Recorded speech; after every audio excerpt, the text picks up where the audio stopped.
មនុស្សដូចខ្ញុំគេឃើញដំឡៃទេនឹកឃើញខ្ញុំតែពេលឯកា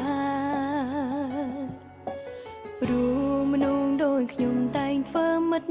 នឹងបញ្ហានោមអ្នកកិច្ចឯកាប្រឹក្សាក្បែរមនុស្ស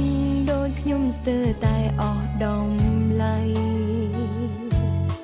ពេលអ្នកស្គាល់អ្នកថ្មីក្បែរព្រោះមនុស្សដូចខ្ញុំចាំអារម្មណ៍សល់ដែលគេត្រូវការខ្ញុំពេលដែលគ្មានគេក្បែរអ្នកយកក្តី